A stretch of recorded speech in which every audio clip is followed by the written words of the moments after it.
Para esta ocasión les voy a enseñar a comprender nuestro modelo, es decir, aquello que está delante nuestro, ya sea una fotografía o algo tangible, para representarlo de forma correcta a partir de la pintura, generando un resultado muy realista ante la mirada del espectador. Pero antes de mostrarte el ejercicio que preparé, necesito que repasemos algunos conceptos propios del lenguaje visual. Nosotros vemos un objeto gracias a la luz. Una luz que creará diferentes tonos que llamaremos valores. ¿Pero qué es el valor? Cuando hablamos de valor, nos referimos a los diferentes grados de luminosidad que existen entre el blanco y el negro, pasando por una infinidad de grises. Nos vamos a encontrar con tres grandes masas de valores que son los valores altos, aquellos más cercanos a la luz, a lo claro, al blanco, los valores intermedios, que son los grises que hay entre el blanco y el negro, y por último los valores bajos, que son aquellos que representan los oscuros, las sombras, los colores más cercanos al negro. Para entender muy bien las diferencias de valor, podemos estudiar este simple huevo blanco en un contexto también blanco. Por lo general, el aficionado a la pintura tiende a copiar sin hacer una lectura correcta de lo que tiene enfrente de sus ojos.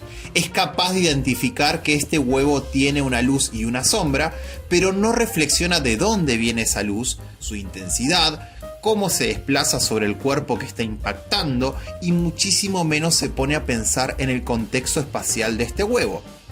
Si tuviese que pintar este huevo sin tener en cuenta todo esto que acabo de mencionar, solo me dejaría llevar por mis preconceptos acerca de cómo son las cosas y por lo pronto mi accionar pictórico, para decirlo de alguna manera, se limitaría a usar el blanco para las luces y el negro para las sombras y quizás algún que otro gris.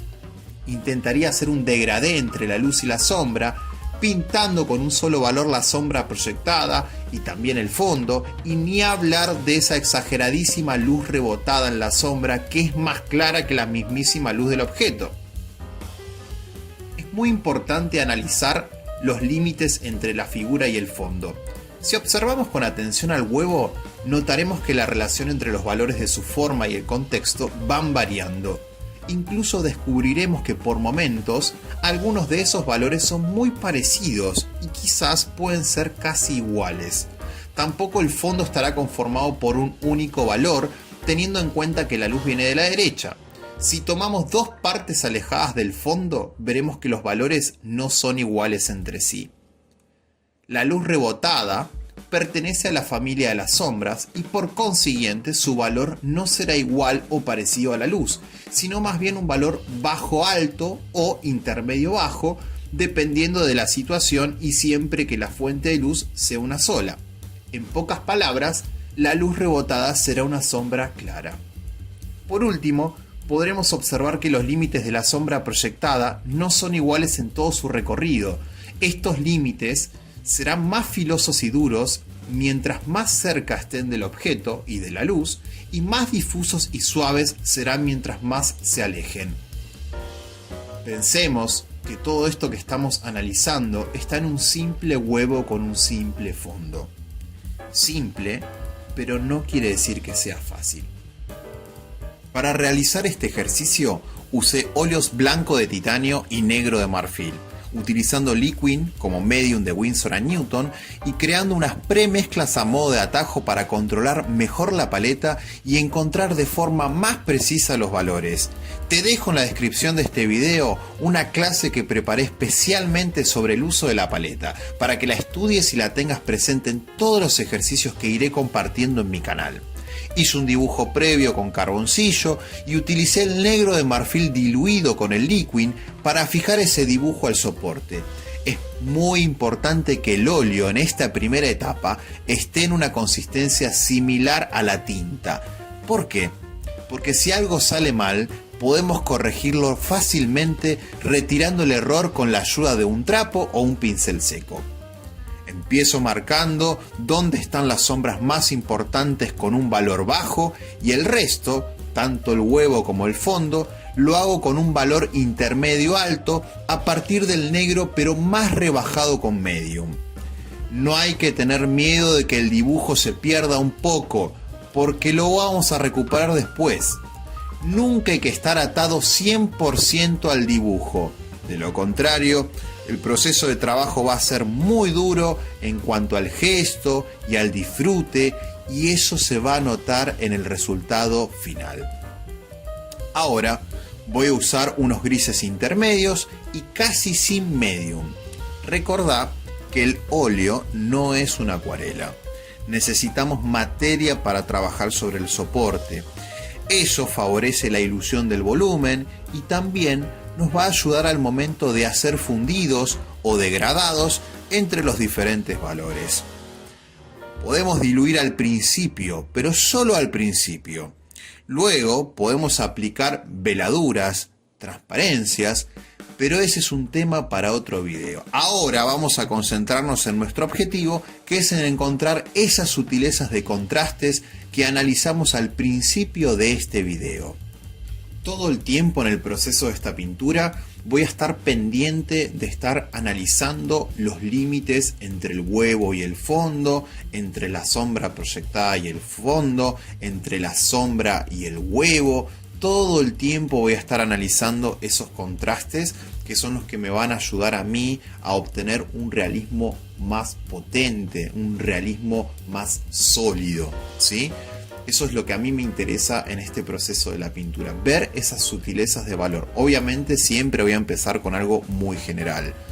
Voy aplicando las luces muy de a poco, como ustedes estarán observando, y siempre vuelvo a ver la relación con el fondo, ¿sí? Si ustedes se fijan, todo el tiempo estoy remarcando, estoy aclarando, estoy generando luces, estoy reforzando los degradados. Y como les mostré en un ejercicio del video anterior, esto de ir colocando los tonos, los valores y no fundirlos entre sí, ¿se acuerdan de eso?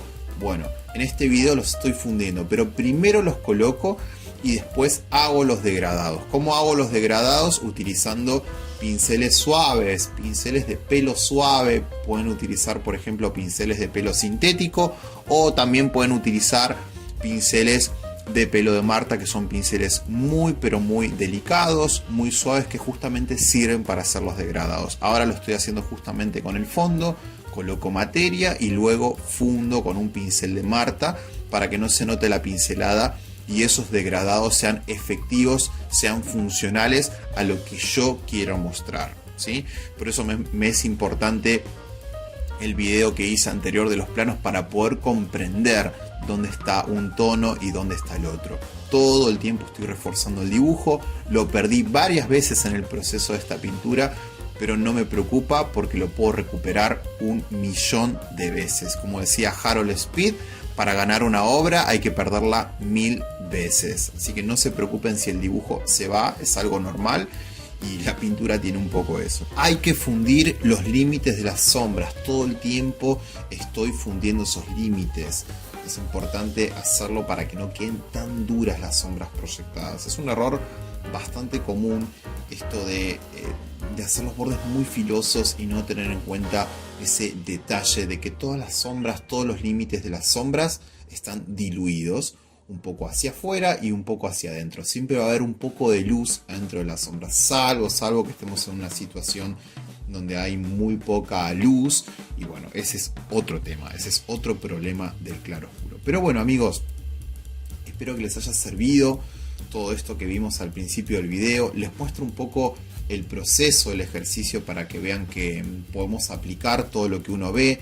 Y esto a modo de enseñanza de lo importante que es observar antes de ponerse a pintar, tener una mínima estrategia antes de ponerse a trabajar. Es muy importante esto. ¿Por qué?